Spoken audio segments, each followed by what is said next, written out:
Welcome to Negotiating Happiness, the show that helps you find happiness, success, and balance in your work and life. I'm Adriana, your host for this journey into entrepreneurship and personal growth. We're broadcasting live on 107.7 and 105.3 FM in New Orleans as part of the United Public Radio Network.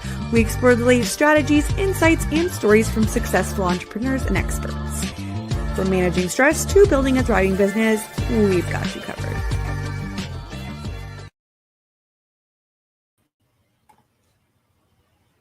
Good afternoon, everybody. It is December the 2nd, 2024, and I can't believe it. It is 1 p.m. Eastern Time. Welcome to Negotiating Happiness. I am your host, Adriana, and as we mentioned, we are live on the United Public Radio Network and UFO Paranormal Radio Network at 105.3 and 107.7 FM in the beautiful city of New Orleans. I am here today with Sandra Nomoto. Hello, Sandra. How are you? Hi, Adriana. I'm doing well. Thank you. Amazing. Thank you so much for coming on. Today, we're about to dive into some pretty interesting topics. We're going to go over, about what Sandra does, who she is. So grab your coffee, grab your lunch, and remember that we are live and we are taking questions. So you guys just pop them in the comments. If you're on Instagram, I think you know the spiel. The dashboard's a little bit weird, so I'll try and paste your question over on my side just bear with us. Okay, so today we'll dive into Sandra's experience and the social impact of the sustainable business world, and we're going to go over what the communities aren't talking about. I'm super excited about this. So who is Sandra? Sandra is an award-winning ethical marketer for cruelty-free businesses. She also offers a suite of services for authors with impact. She previously ran Conscious Public Relations Inc. for a decade, which was the fourth public relations agency in Canada to earn B Corporation certification. Nomoto is the author of 2 books, including Vegan Marketing Success Stories, the world's first vegan marketing book, honored by Vegan Choice Awards in 2023. On the side of her desk, she co-hosts VEG Networking Canada, Canada's only vegan networking group, and writes for several outlets. I am so excited to hear more. Sandra, how are you? How's everything going on this beautiful, beautiful December? I'm doing all right. Yeah, it's wild that it's December already, but I think overall, when I look back on the year, it's been pretty good. So I can't complain. Yeah, that's good. So tell us a little bit about how you got in here. We want to hear about the personal stories. We want to hear about the impact that you wanted to make. So tell us everything. Where should we start? Tell me about your entrepreneurship journey. Okay, got it.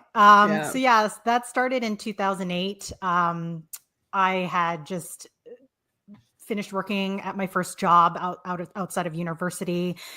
I went from intern to assistant to the partners of a local PR firm where I live in Vancouver. They're not around anymore, but yeah, that was a year and a half. I rose pretty quickly up the ranks in that company, and there wasn't really any room to move up from there. So I was kind of wondering what was next. My sister actually had a similar journey. She went from admin assistant to partner of a small business, and I saw her being her own boss. So I thought to myself, I can do that too. And I just started as an independent publicist in 2008. And then fast forward 10 years later, that kind of became a small little virtual agency that I had with a few team members and interns that we would bring on periodically. And then I closed that for several reasons in 2018. And then about a year and a half spent just exploring different career directions. I didn't think I was going to stay in marketing. And the year I closed my agency, so 2018 was the year that I went vegan, which was a personal goal of mine for many years. And I sat down to meditate at the end of 2019 and just got that booming intuitive voice that said, you're vegan now and you'll always be a writer. So put those things together. And I know enough times when I ignore my intuition, it just will come back to me in some other form later on. So I heard the call. I was like, all right, I got it.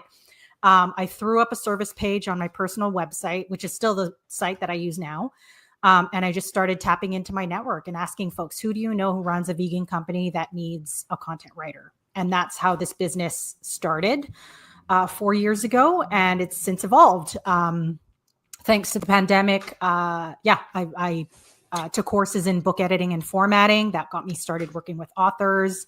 As you said in the intro, I self-published my second book. And then I also brought back the PR element to the business because I had an old client from the agency days asked me for help again. And then a new client on the vegan side asked me, to help him get into vegan media and podcasts, which I had done for myself because of my book.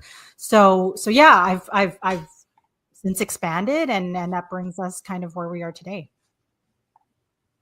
That's amazing. And I love that you started your story with giving us a little bit of a glimpse into your thought process and meditation. I've always said that, regardless if you're woo-woo or not, which I feel like I'm more on the woo-woo side. Me too. Yeah, there we go. This is a good place to be. You can't ignore the scientific benefits of meditation. And that's so funny, whether you believe it's like some inner voice or some other realm voice telling you like this is what you're doing. It's kind of like that aha moment that a lot of us entrepreneurs have of, maybe this is what I want, what I truly want, what I should be doing. So finding that purpose is amazing. There's people spend entire lifetimes without finding that purpose or in search of that purpose, right? Yeah. Do you still for me, practice? Absolutely. I actually, I started to get into meditation when I started taking yoga around 2006. So that was my in, and I didn't really have like a steady daily practice until I took transcendental meditation in 2014. So that kind of, that is a very structured practice where they recommend you do 20 minutes twice a day. So before breakfast, before dinner. I've since kind of like created my own practice from that, which includes like a little bit of, like prayers, affirmations, and that sort of thing. But that really was the start of me doing it twice a day. And I think regardless of, like whether you believe in a higher power or not, I think meditation is super important just for grounding and just getting yourself quiet and ready for the day ahead. The intuition piece, I think, is different because I'll get intuitive hits like at different times of the day. Like, it's usually in the shower, oddly, or it's meditation. But I think, the intuitive hit, I think, will appear differently for folks. Whereas I truly believe everybody should be meditating. I don't care who you are, because how else are you supposed to get that quiet time for yourself except when you're sleeping? And at that point, you're not really like conscious. So, and I listen to a lot of podcasts and I hear, just whether it's a celebrity or just somebody who's super successful in business, they're always talking about the benefits of meditation. So I don't care who you are. I think it's like a must for everyone. Also, like I have ADHD, so I feel like meditation helps calm all of that down. So I always talk about it and say, you know what, this is definitely what you should be doing every day. Do I do it every day? No, I don't. But this is something that I need to kind of get into the habit of doing. It's hard to start, but once you start, it's a little bit easier for sure. And I do agree that the intuitive part is a little bit different. It depends on each person, like how open they are and how they receive messages. And we're not all the same. We're not all visual or auditory or either or, you know what I mean? So it's very interesting to hear how people fall into these entrepreneurial roles and they have such a like intuitive guide to it. And typically a lot of people, when they come on the show, they start talking about how they had a problem and they solved it with this entrepreneurial, like idea, and they made something really great out of it, which is I get super excited about because it just shows you, when life throws you a curveball, you just gotta go with it. Absolutely. Right. So what kind of so you spoke a little bit about how you help authors, in the vegan sphere. Do you work with other kinds of authors, or how has it developed for you? I'm pretty particular on the marketing side in terms of who I work with. So it does need to be a vegan company, but on the author side, it can be anyone. So in the intro, it says authors with impact. So my criteria is whether it's fiction or nonfiction, so long as your book is meant to impact people positively in some way, like that's who I want to work with. Like if you're writing a book to try and make yourself famous, or I don't know, to offend people, that's not who I want to work with. I have worked with some vegan authors, which has been awesome. But yeah, that's not a requirement on the other side. Yeah, that's pretty cool. So let's dive into kind of like the topic that we picked for today. So what is your experience? How did you start? How did you evolve, in this like social impact, sustainable business world? Tell us a little bit about what your day-to-day experience is like. So that stems back from when I ran my agency. So I actually rebranded it to the name Conscious Public Relations in 2012. Because, I had an intuitive hit a couple of years before that.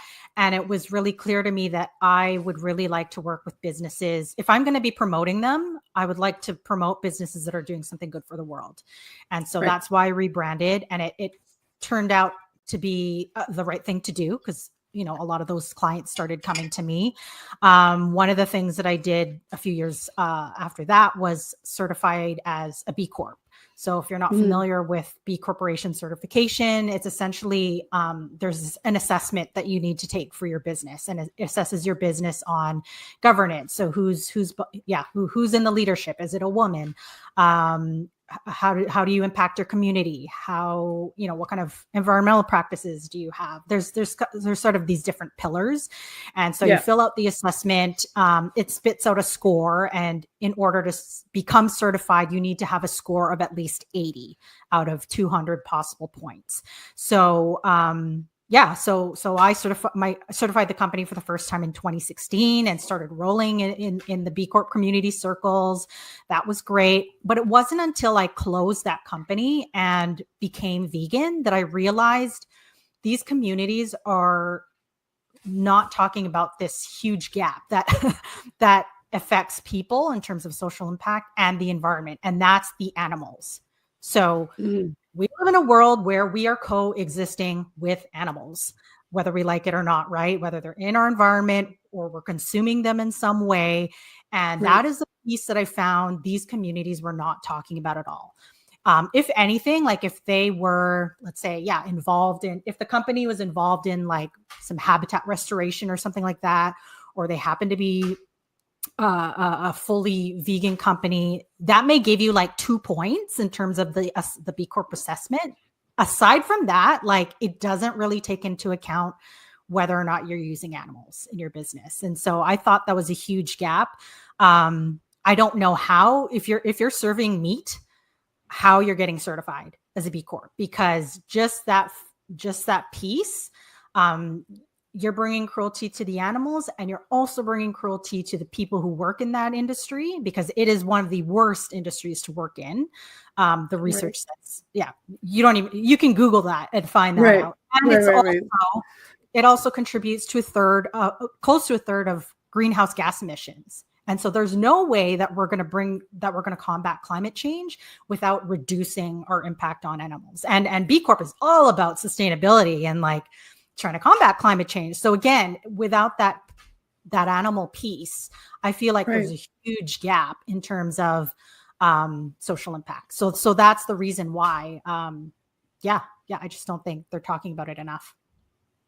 I didn't even realize, right? I mean, I see this all the time on like makeup brands where they get certified, they're B Corp certified, which I always assume that means they don't do testing on animals or whatever. I mean, I guess some of it would be true, but I never thought about the corporations that actually deal with like that's their product, is like animal products, right? I would, if they're certified, I would assume that they're not testing on animals, but unless they've got like a cruelty-free certification, which again is different than vegan, right? You can be cruelty-free, not testing on animals, but still have some sort of animal-derived product. Like I would hope that if it's a B Corp certified cosmetic company, they're doing both, like it is vegan and it is cruelty-free, but yeah, unless you're seeing those, labels, those logos, you don't know for sure. Right. It's very interesting how all of that works. And I guess this plays a major part in how you do your marketing, because a lot of people do use those certifications to kind of like gain authority and to like put themselves out there as this, it's like, hey, we're B Corp certified, right? How do you deal with that? Like, how do you deal with that in your sphere when you have people that come to you for help with marketing? Like, yeah, honestly, B Corp doesn't come across, it doesn't come into conversation too much, because I think it's still, while it is a global certification, companies all around the world can undertake it. I think it's still more known in the US versus Canada. And maybe I think it's getting more well known in the UK as well, in terms of Europe. But yeah, people don't usually come to me and say, hey, I'm B Corp certified, or ask me questions about that process. They're usually coming to me because there's some sort of gap in their marketing that they need filled, or they want to promote their business in certain types of media. That's usually the conversation we have. And I try and make it more as clear as why my title is ethical marketer, because if you're involving harm to animals, people, or planet in some way, you're like not the right client for me. And so and usually the right folks tend to come my way. So honestly, B Corp doesn't really come, it's not a common conversation topics when clients come to me. Right. Well, it's just very interesting, because I have this conversation with a lot of entrepreneurs before we go in. It's hello, Bart, and hello, Joe. Thanks so much for tuning in, guys. If you have questions for Sandra or for me, please pop them in the chat, and we'll try to address them all. But what I was saying is very interesting, that even in this realm, which sometimes it could be very triggering for people to talk about this topic, right? I'm sure you've been in rooms where people have just been like, this isn't my lifestyle or whatever, which kind of goes back to, well, not every client is going to be your ideal client. We have this conversation with all the entrepreneurs, and I always tell them, I was like, it's okay to say no to people. It's okay to like refine your messaging in a way where you would just you attract the right people for you, right?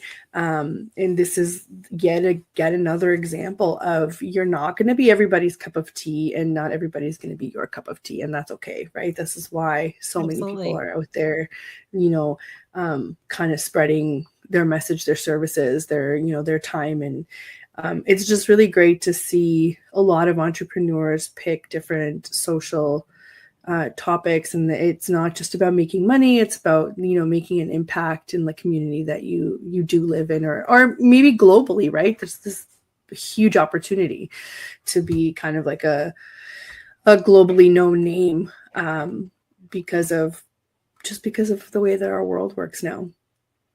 I love working with people that, I work with some agencies or companies that you don't really know unless you dig into it, what kind of topics they support. I work with, now we're friends, where everybody that works for her company is like a mom and is local and is, in the realm of trying to be independent and work for themselves. Like, to me, that's such a great, thing to support, to be able to support. But you wouldn't know that unless you dig into it. So that's why I love kind of like, getting a bunch of entrepreneurs together and talking about it.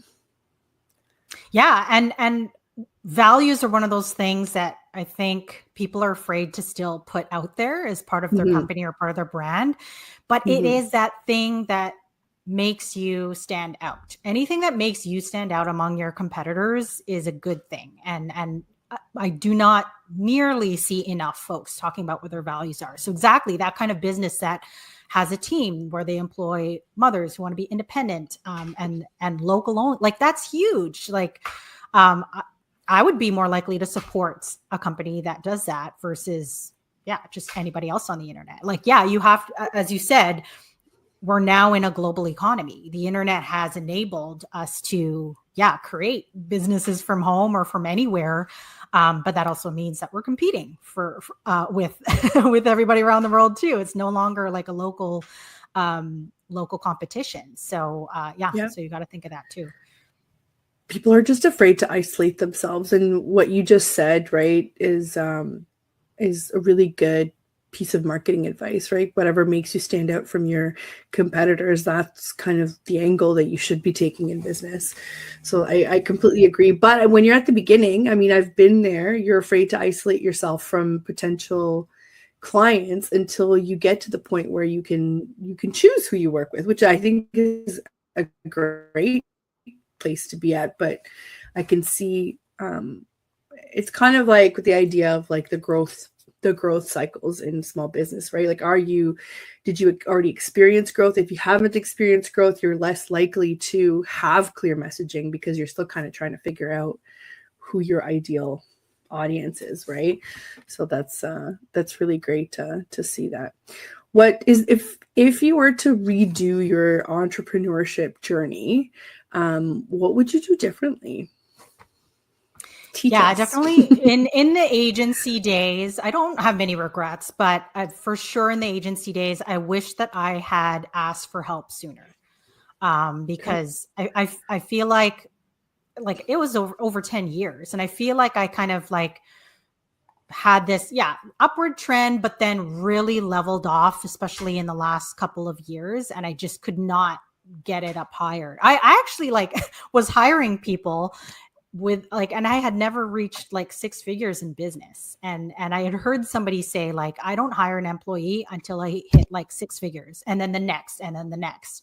And that makes so much sense because that's just really what it costs to hire somebody full time. Whereas I was like sacrificing my own income to pay, to pay a director first to to handle all of the clients. That's not how you're supposed to do it. I learned that, but yeah, and I had mentors, in the last couple of years. Well, I've had mentors throughout the journey, but actually advisors, like with that title, in the last couple of years. And my problem was I didn't know what to ask for help with. Obviously, I wanted to make more sales, and I got, I tried to get help with that, but yeah, I just did not know what to ask. Whereas in this business, when I come across a challenge, I know immediately, okay, I'm going to tap into my network.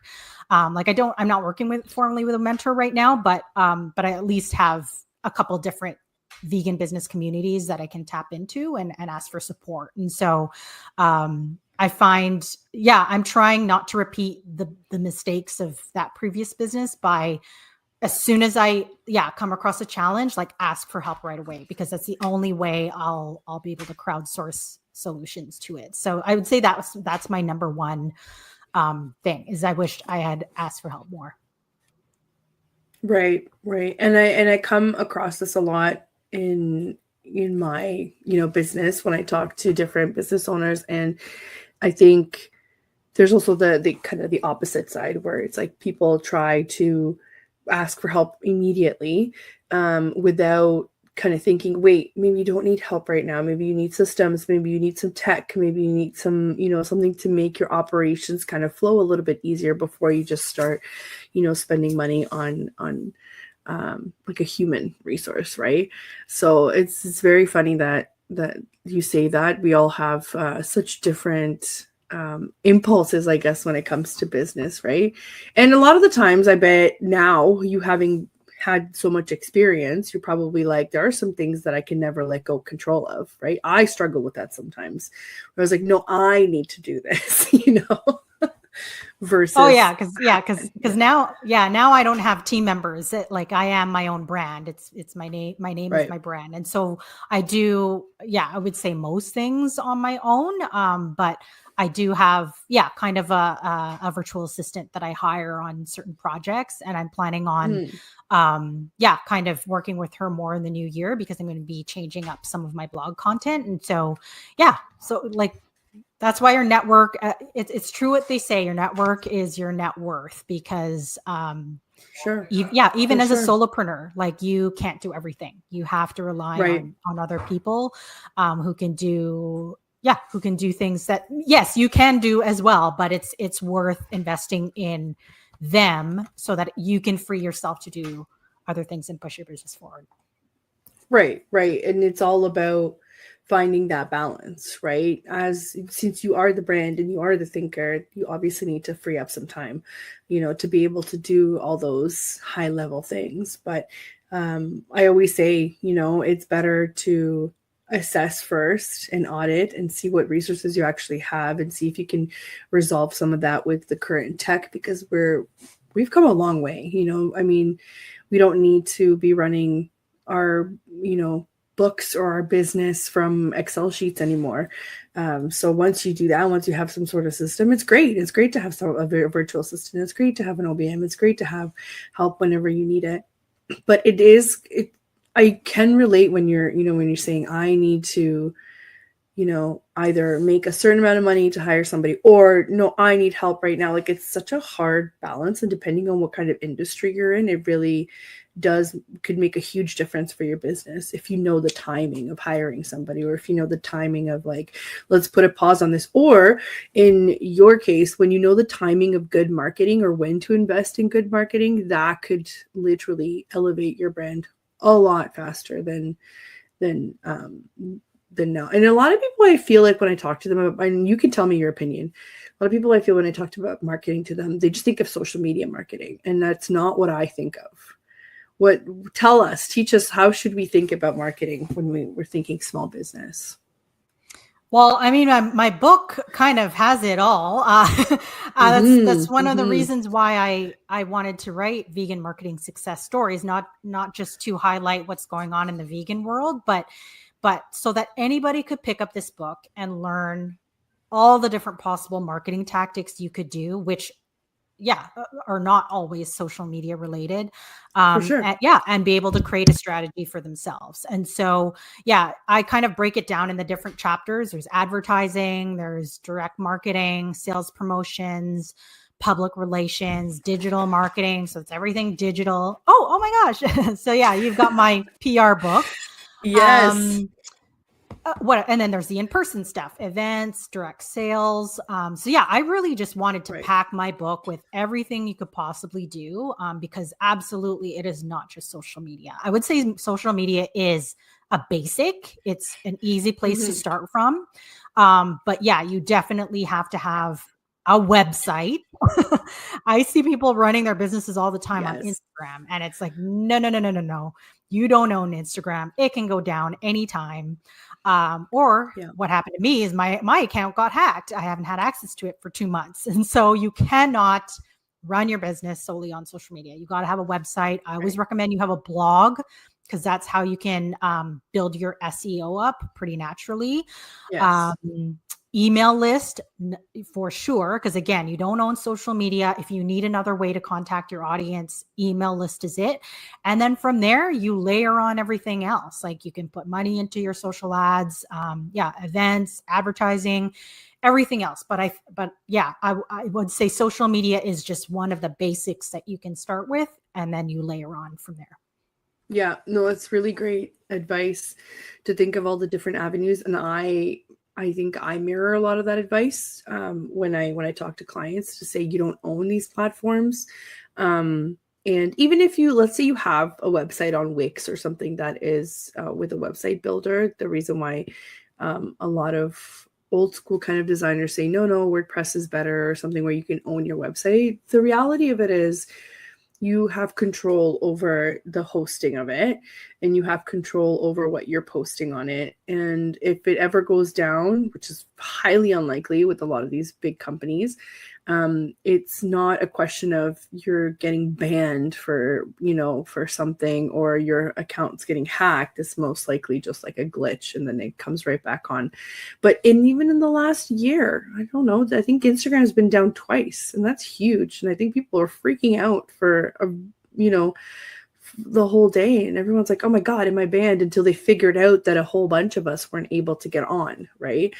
100% you need a website, 100%. And I was pointing at your book because we were talking at one point about your vegan marketing book, and then you mentioned PR, and that's kind of like my next leg. And like, I want to understand more PR. I want to understand how to go about things before I decide to invest anything in PR, right? And I've had a couple of these conversations with clients lately where I've seen some ridiculous proposals from PR agencies, and I'm thinking, while they could be really good for different companies or different brands, I'm like, this is so misaligned, but people don't understand like how to align themselves with the right professionals because they don't know anything about PR. They just think that, hey, you must have really good contacts. And it takes more than really good contacts, right? Can you make a, like if there was anything that I was going to take out of this, by the way, guys, this is a workbook. So you can actually work through it and have a better idea. These are questions that will get your juices flowing about your own brand. So this is very practical. I got mine off of Amazon. So I'll make sure to post the links in the comments. But if there was something that we were going to take away from PR, just because I'm being selfish and this is my area of interest right now, what could we take away from it? Oh my, yeah. I'm trying to think what would be the most useful bit. Because right. I could it's a hard question. It's a hard question. Yeah. Yeah. If there's one thing that I would say, it's think about the media or the folks, because it's not just media anymore, or the content creator that could leverage your business better than you could do yourself. That is kind of the essence of public relations. What PR really is, in my opinion, is your perception in the public's eye, right? You're exuding PR already just by what you're sharing online. Any type of content you're sharing online, you are forming some sort of perception in the public eye about your company or your brand, whether that's positive, negative, or neutral. And so so the book that Adriana is talking about is a workbook. It's meant to help you develop a PR strategy for yourself or your business. Now, if you go through the book and you decide, I don't want to do this on my own, I've got to hire somebody, then at least you know what that person or that agency is supposed to deliver for you. And the kind of media or content creators or events that you need to appear in order to reach your ideal audience. That's really the crux of the whole thing, right? And if you don't have time to form those relationships yourself, then that's what that agency or that person needs to do for you. And if they're not doing that for you within the first couple of months, like, you got to revisit that agreement or that you've signed, because that's a sign that they may have promised you some things, but they haven't been able to deliver because maybe they whether they didn't have the relationships or they were just not doing the work. But really that's why I have a course that says, the title is Be Your Own Public Relations Star in 90 Days, because it should only take 90 days for you to get out in the media. Like, you just need to think about, what outlets do I need to connect with to help that would be interested in my business, because they've got the same audience. It's not rocket science. People always think like, oh, how are you able to appear in so-and-so outlet? No, I just reached out to them and I pitched them in a way that convinced them we've got a shared audience and it's to their benefit to feature me or my book or whatever. Right. That's it. Right. It has to be a relationship. It's like a two-way street, right? That's what people kind of forget about. So I like that you highlighted that. You pitched them to convince them that, it is also beneficial for them because of X, Y, Z. And it's no longer just like, I'm giving you my time, or I'm giving you my, like, especially if you have a following or whatnot, people need to realize that I don't believe that you have to have like 1 million followers to get anywhere. I don't believe that. 2, there are a lot of people who have 1 million followers and aren't going anywhere. So if we're going to like draw anything from that, is that it all depends on how you go about your own brand. How authentic do you want to be with it?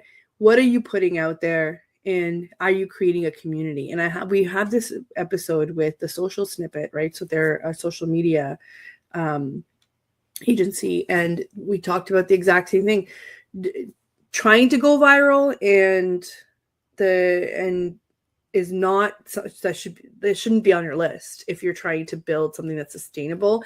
And two, there are many examples of people that have gone viral and it's actually done really negative things for their business because they weren't ready for it and they weren't in the space to be able to handle that. And then you have a bunch of people that are angry at you, right? So it can go sideways really quickly. So I love that you make it very clear that whatever you're putting out right now, that is PR, right? And you need to think about this sort of strategy. And I'm sure there are many, many agencies out there that are really good at doing this and they are, helping their clients. It seems like every so often a client will come to me and be like, we're shooting for the stars. We're shooting for like Hollywood status. And I was like, oh, there's your first red flag. It's like, is that what you actually want? Is this the industry for it?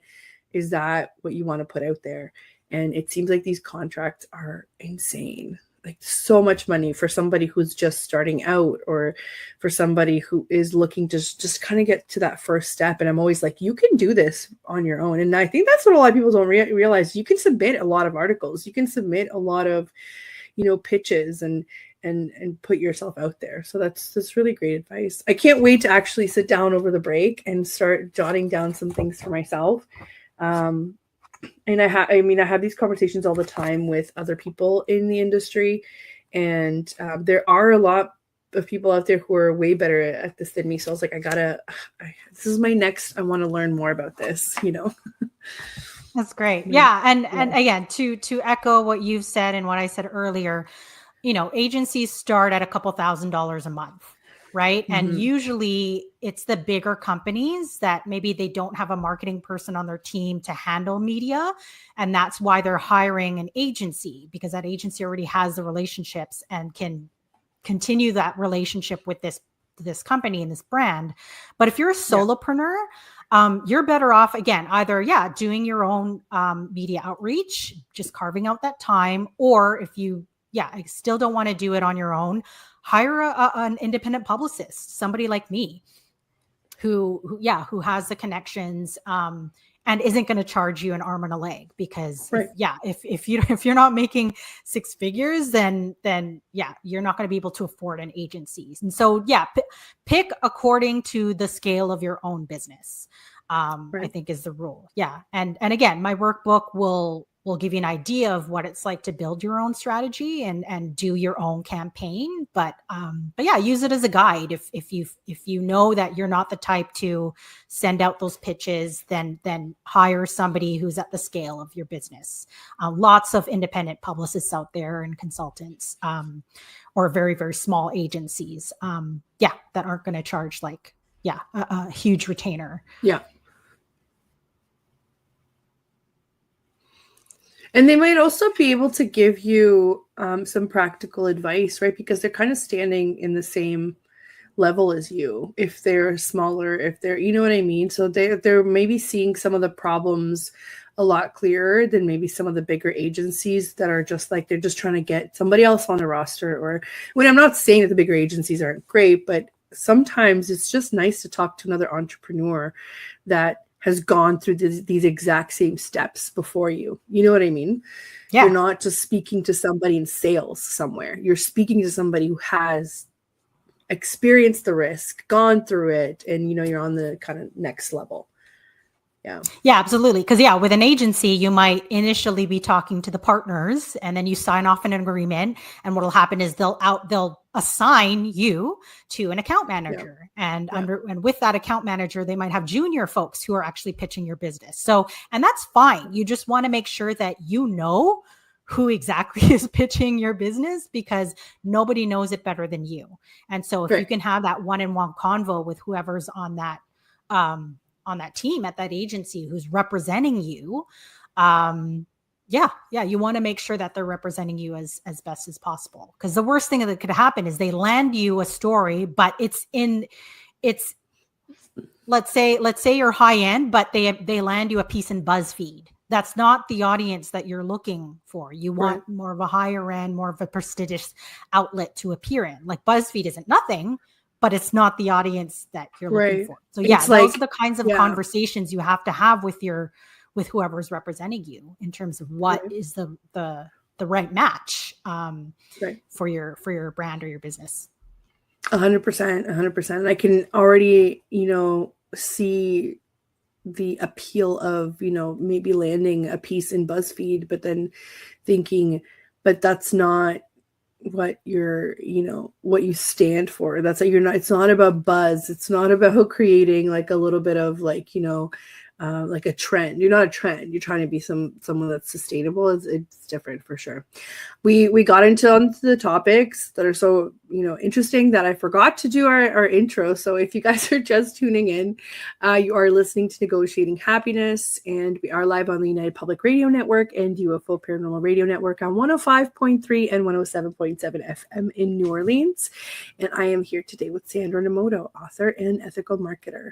We're supposed to do this halfway through, and here we are just kind of continuing the conversation.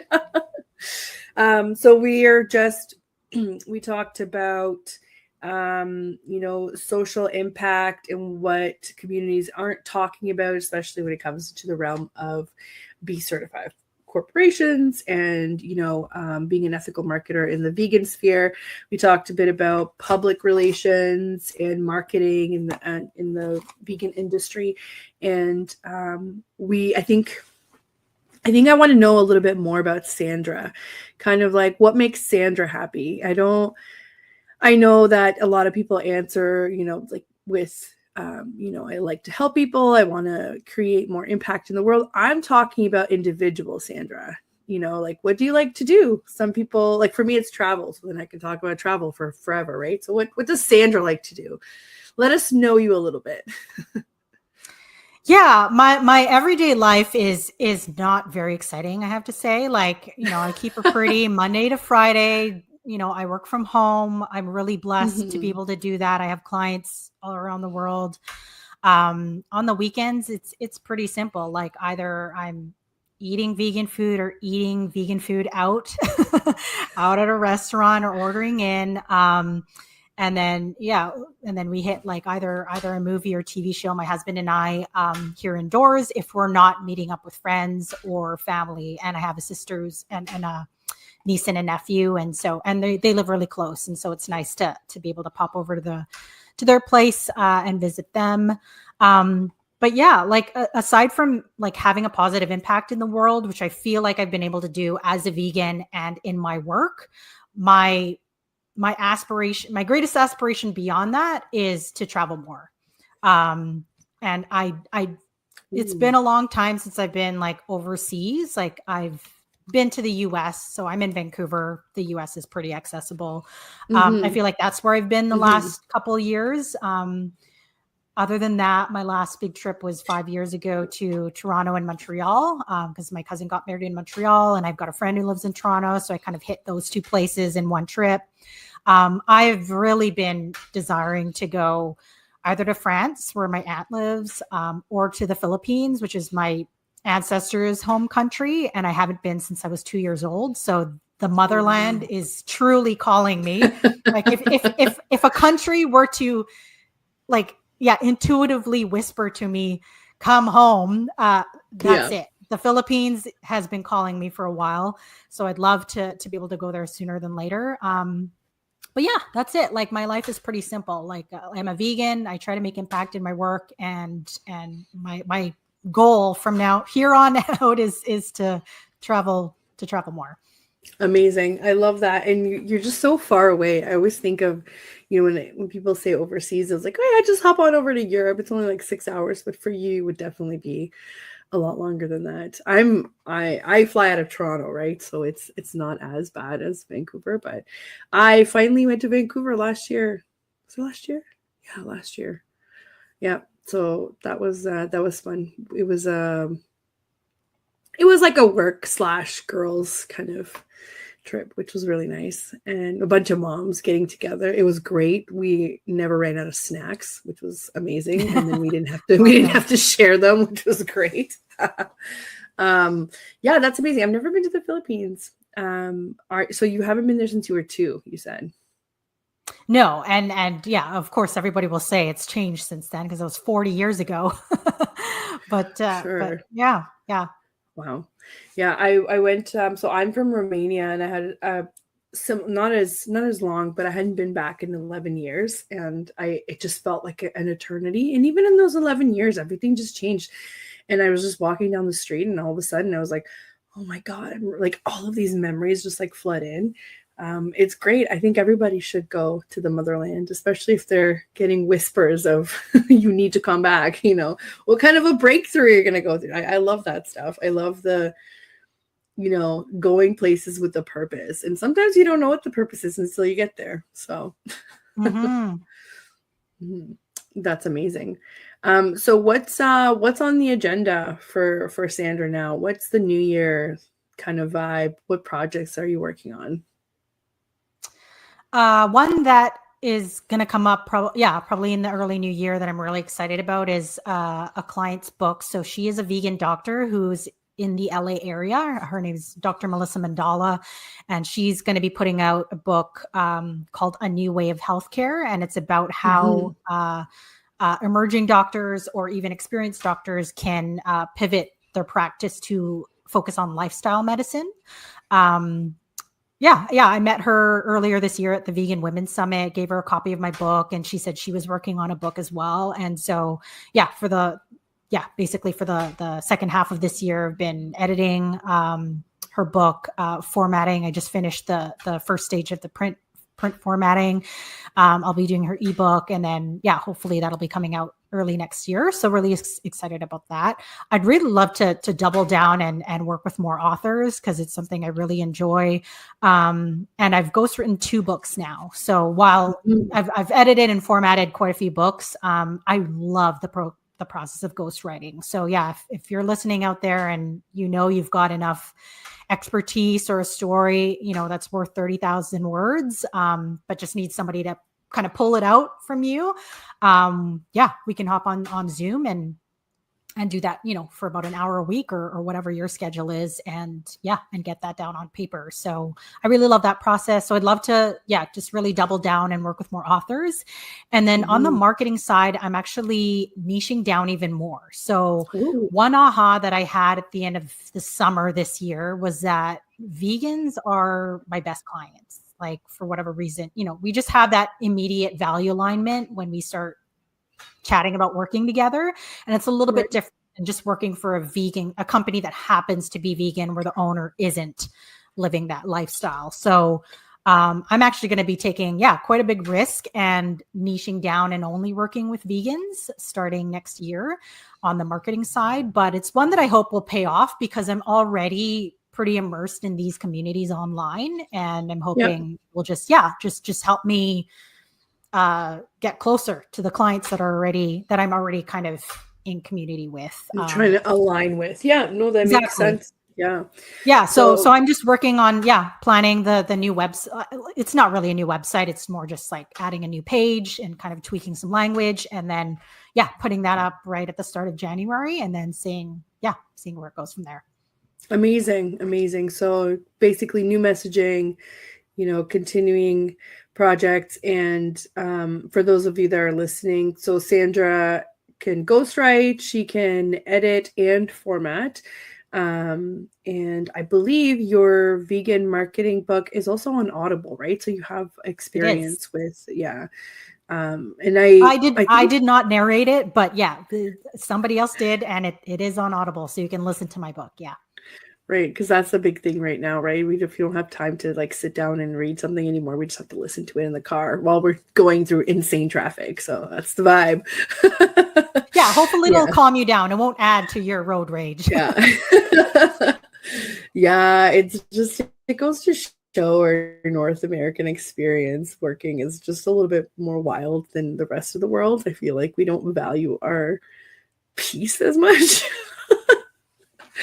But that's why you got to meditate. Audible definitely helps.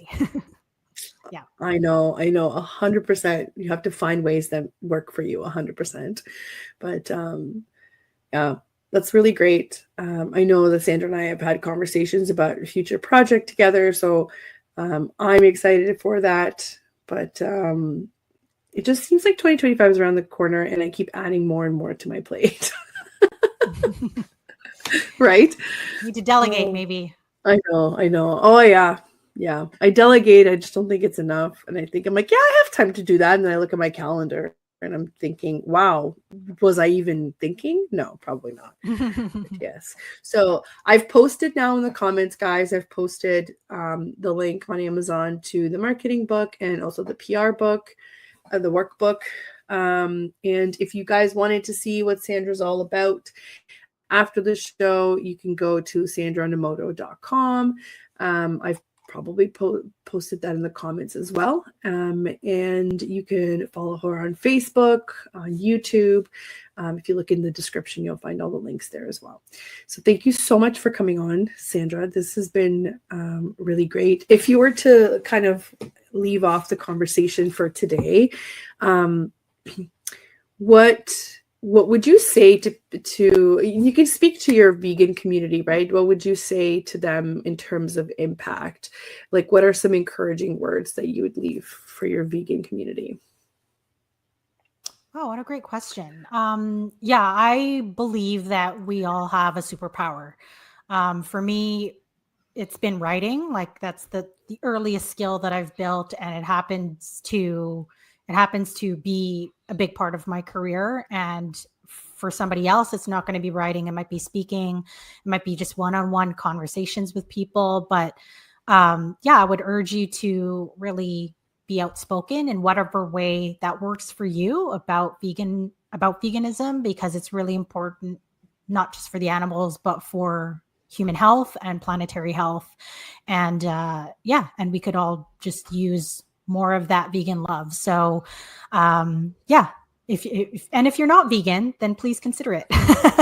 there's so many options for plant-based food out there, both in the grocery store and at restaurants. And if there aren't any at restaurants, ask the servers, ask the manager. Like, that's the only way anything's going to change, to just add more plants to our diets, and eat less animals. So yeah. Yep. Amazing. Yeah, I could even say even from 10 years ago, things have changed quite a bit in terms 100%. Of, going out for restaurants and whatnot. And also going to other places, like traveling. I know that would have been hard in Europe. It's definitely changed a lot. There are definitely lots of options there too when you go. I would say that the States probably has the most options in terms of grocery stores. I just remember going into like a Trader Joe's and being like, oh my God, like we don't have any of this stuff like up here, right, in Canada. So there are options out there if this is something that you want to do and something that you're passionate about. I went vegan for 4 months for health reasons, and I have to say my stomach felt amazing. So there are definitely some good benefits to that as well. Yeah. But thank you so much for coming on. The fiber is good for your gut. Yes. Thank you so much for coming on. Everybody will be able to kind of go back and listen to the whole episode if you didn't catch it all, into our archives. Thank you so much to United Public Radio Network for providing us with the platform, and 105.3 and 107.7 FM in New Orleans. You can catch us live on Mondays. If you wanted to watch some of our other shows, we're also on Roku TV if you wanted to watch it on your big screen TV. Thank you again, Sandra, and we will see everybody next week. Thanks, Adriana. Have a good one.